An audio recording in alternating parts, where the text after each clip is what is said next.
This took me 11 months to complete. So, Scarlet and Violet 1, or Scarlet and Violet base set. This one right here took me 11 months to complete, and I'll tell you why. So that means I've collected all of the commons, uncommons, rares, double rares, secret rares, hyper rares, whatever you call them nowadays, and all of the reverse hollows. Like, master set 100% complete, 11 months. And let me tell you, it was quite the experience, quite the journey, and I've been looking forward to doing this for so long and finally able to share my experience with you guys. So I consider myself a casual collector, and what I mean by that is I love collecting cards, but I'm not as quite into hardcore collecting, like binders and completing all the binders or getting every single promo and whatnot. I collect when I can, and I collect what I like, but I don't necessarily invest in a ton in Pokemon in terms of collecting.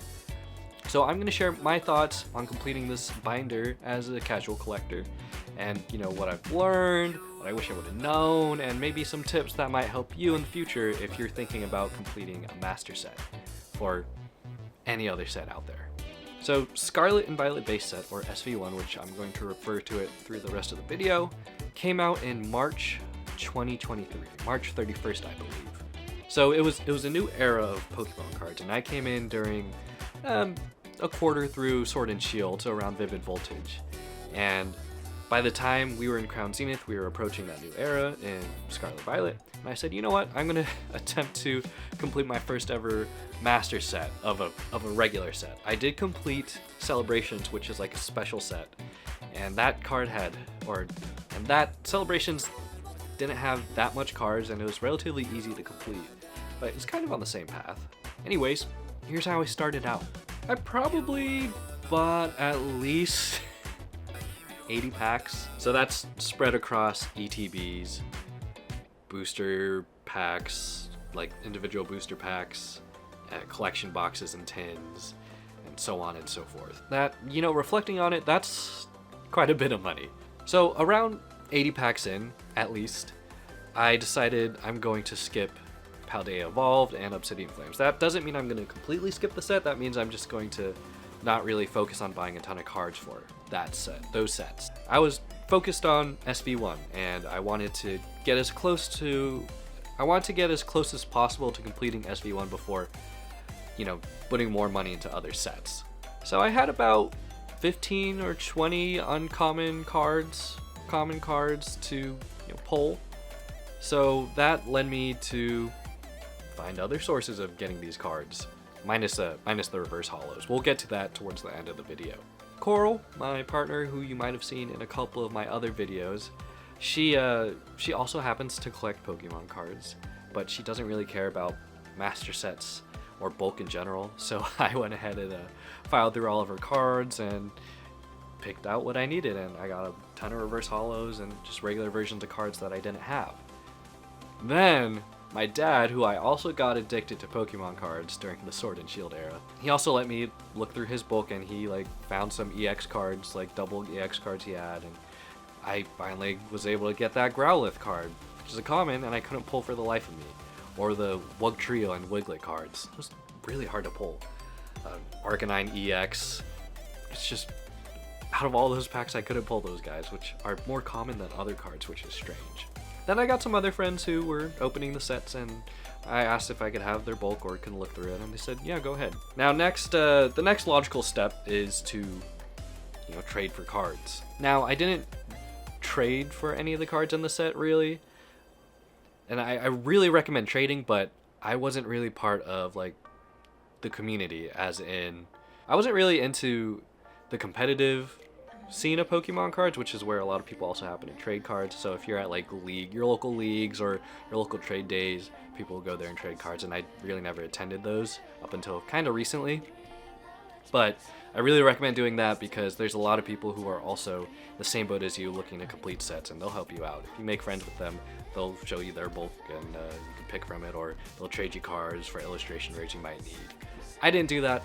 I'm doing that now for other sets. I'm not trying to complete other sets right now, but for cards I'm looking for, I'm doing that. But it could be really helpful because I've ran into a couple of individuals at my local card shop where they're looking to master sets. So when I'm opening up new products in the store, I'm like, hey, do you need this card? And it'll be like, yeah, can I see the rest of your bulk? And pick and choose what they want. Instead of trading, I did this instead. And this is where it might get a little pricey. So I bought the rest of the cards I needed, which were just illustration rares, basically, and some secret rares. Now, out of everyone's pulls and bulk, I couldn't find the stupid Flittle and this Daxbun. This card. I couldn't find it for the life of me, so I just went on eBay and bought those. And it's so ridiculous. No one could have pulled them. I had to buy them. For so common or uncommon cards, I just feel silly buying those. By that time, I had to dwindle down the rest of my list, which were illustration rares or higher, which I mentioned. So I used to help my dad sell his Pokemon card collection at local card shows. And I'd visit the local vendors, you know, whenever I had off time from selling cards, and I'd pick up their cards they were selling, so a bunch of EXs and illustration rares for like $1 to $5, and I'd buy a bunch of them. And over the past couple months, or over the next couple of months, I'd buy a bunch of cards from them. And then I got to a point where I was about 10 cards or less in that illustration rare or secret rare that I needed. So I went to TCG Player and bought the rest that I needed, because I got to the point where vendors weren't showing up at the card show, like showing cards that I needed, or the local card shop was the same cards I've already had, and it wasn't the cards I needed. So I said, online we go, and spend some money there. So I'd probably spend about, I don't know, $80 on the rest of those illustration and secret rares. It's not too bad, I mean, considering some of them are a bit pricier, like Gardevoir, Miriam. I got my cards all sorted out, and then it dawned upon me. I'm missing a couple of reverse holos and like 1 or 2 illustration rares. So back to TCG Player I go, and I may or may not have ordered quite a bit. Talk about an easy button. Yeah, over 100 cards, just about 100 cards. And that was just about another $30. Oh yeah, so it's over, right?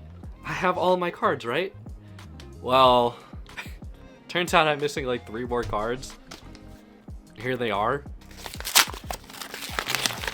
I had this sitting on my coffee table for quite literally 3 or 4 days.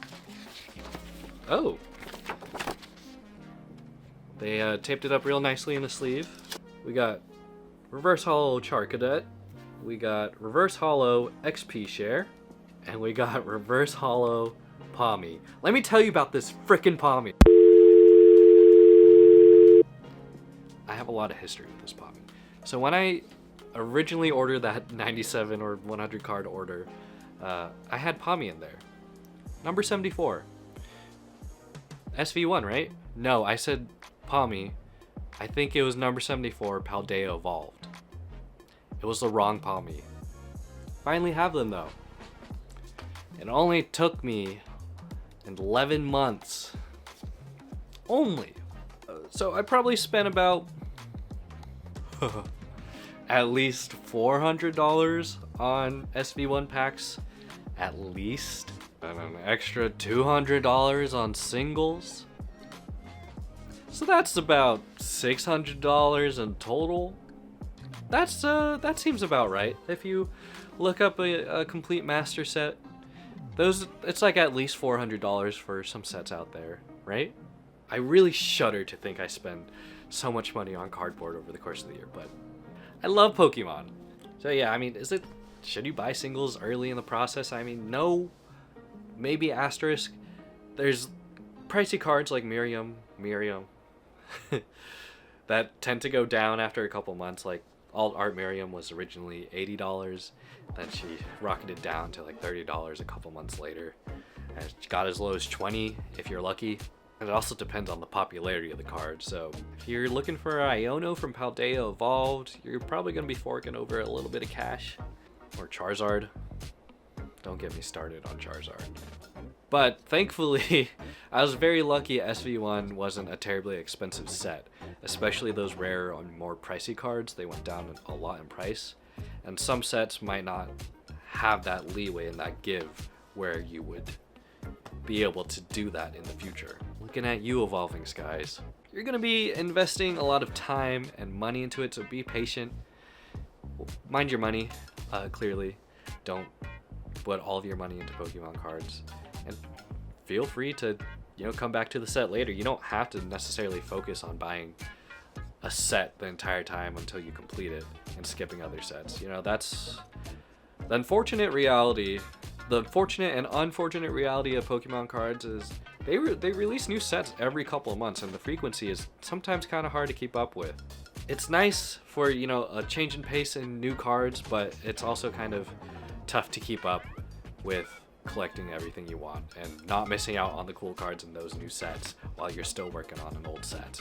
What kind of Pokemon sets are you guys trying to master? My first one I've done was Celebrations, and then the first full set I've done, like from a regular set, is obviously Scarlet Violet. I think I'm done for now. I would like to, complete other sets like 151. I guess I'm not done. I'm working on 151, but that's kind of a 151 is kind of a pain. Let me know what you're trying to complete. I want to hear what you've completed or attempting to complete, your train of thoughts on how you do things or how you've done things. And with that being said, my name is Kevin TCG, and I'll see you guys next time. Peace. You like that background? El Taxico.